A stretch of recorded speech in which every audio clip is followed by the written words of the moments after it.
Hi everyone, welcome back to Teacher Andrew Reads in a Canoe. This is a 3-book taping here on the weekend, and I am motivated by having to return some books that I've had and have not read yet to the library. So we started with a William Steig book, and we're going to end with one as well. It is called The Toy Brother. It's kind of a lesser known later one, but I really love it. And it takes place long, long ago.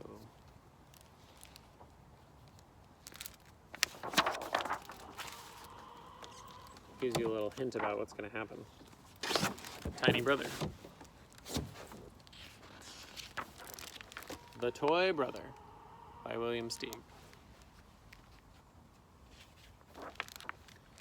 Magnus Beatty, the famous alchemist, and his happy-go-lucky wife Utilda thought they had a harmonious family, but their older son Yorick considered little Charles a first-rate pain in the pants, always occupied with something silly.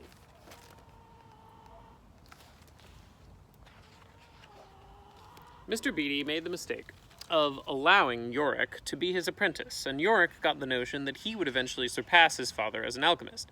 He had visions of accomplishing such unheard-of miracles as turning plain old donkey dung into solid gold. As for Charles, he spent his time chasing chickens, poking around at anthills, and arguing with the goat. He couldn't fathom why Yorick avoided him except to give him a wallop every now and then.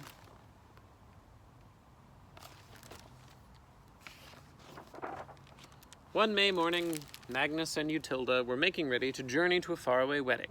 Mr. Beatty reminded the boys to milk the goat and feed the animals. And Mr. Beatty again warned Yorick, "Don't forget, you're still no alchemist, so stay out of my lab." The Beattys soon disappeared over the hill. They would not be back for at least a week. Charles was glad that Papa had forbidden Yorick in the lab. He hoped that now at last they would get to be palsy-walsy, perhaps even to do some chicken chasing together. But Yorick had other ideas. So Charles went off on a ladybug hunt. He'd caught a couple when he spied something threshing towards him through the weeds.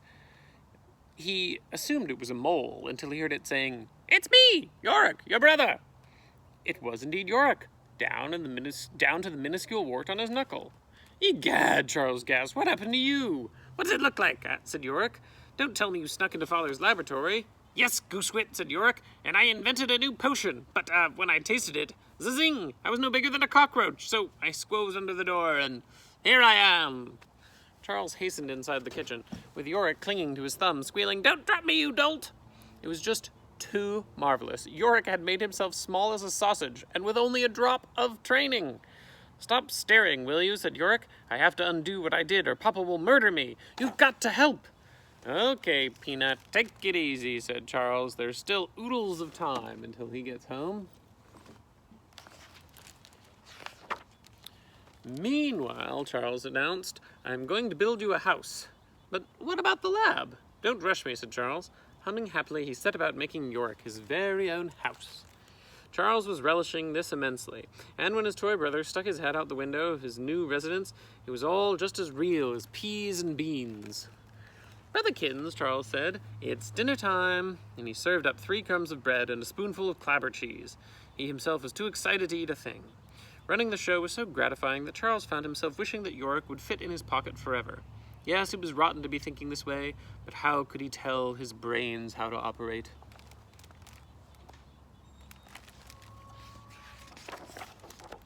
In the morning, Charles decided that Yorick needed some fresh air, so he took him out for a walk. Suddenly, the sky darkened, the wind started howling, and they were pounded by hailstones as big as cherries. To Yorick, they felt like cannonballs. "Help!" he cried. It finally struck Charles that his little bit of a brother would always be in danger. He could easily be stepped on by a donkey, even by his own dear mother. He could drown in a bucket of milk, get eaten by a thoughtless cat, or be seriously injured by a field mouse who was feeling his onions. Charles didn't want any such thing to happen, even if it meant he'd have to be the baby again. So he tucked his brother into his tunic, and he hurried home to put lard on his wounds. "Yorick," he said, "we've got to make you big again. Let's get to work."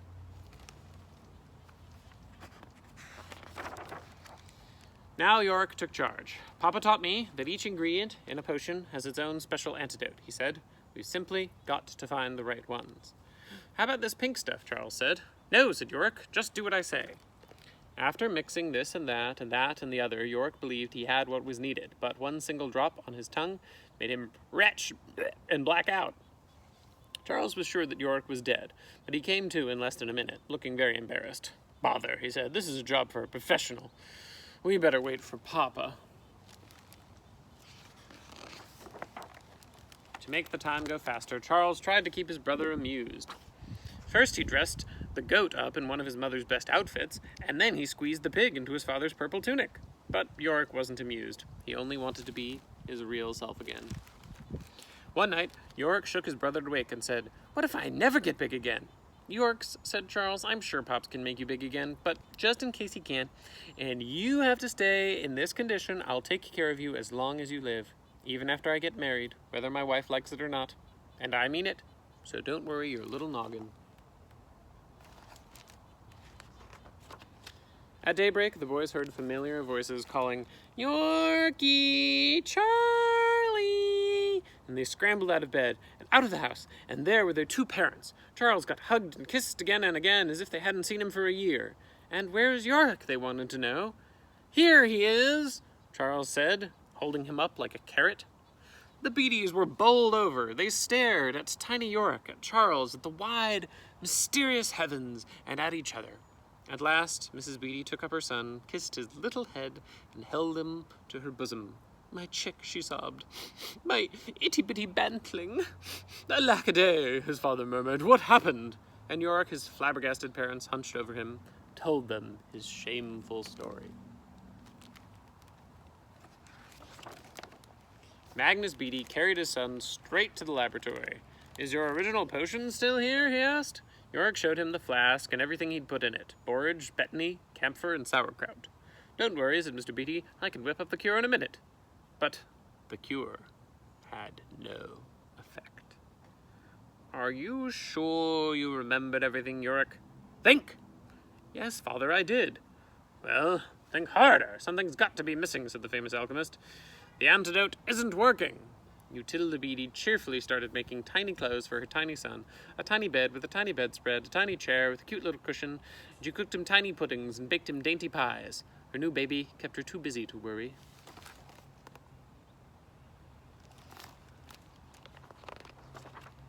"Tilda," Mr. Beattie said finally, "I give up."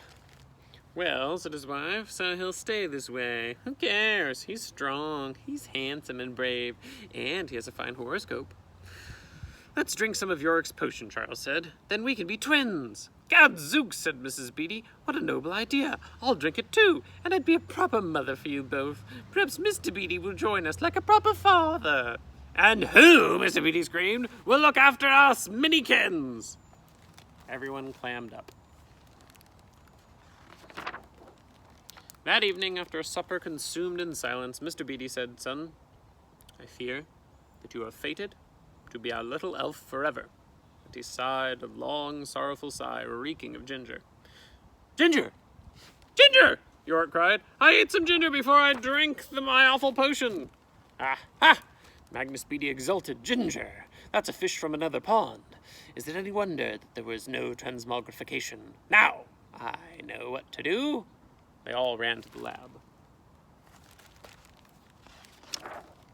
And there, the truly wise alchemist took his original formula for restoring his son's stature, and he added pot cheese to counteract the ginger. He fed the mixture to Yorick, reciting these words: "Orkness, borkness, foofle, kafoofle, kafiffle, kafoffle, kerfraff, kafroom." And Magnus Beattie, chewing his lip, his wife chewing her nails, and Charles chewing her apron, all stood google-eyed as Yorick swallowed the antidote, shivered, shook, and shot straight up to his full height. Whereupon the whole Beattie family, especially the proud father, went out together all... I'll try that one again. Whereupon the whole Beattie family, especially the proud father, went all together out of their medieval minds. They hugged and kissed, wept, laughed, sang, yodeled, and then raced around like a bunch of maniacs. Mama!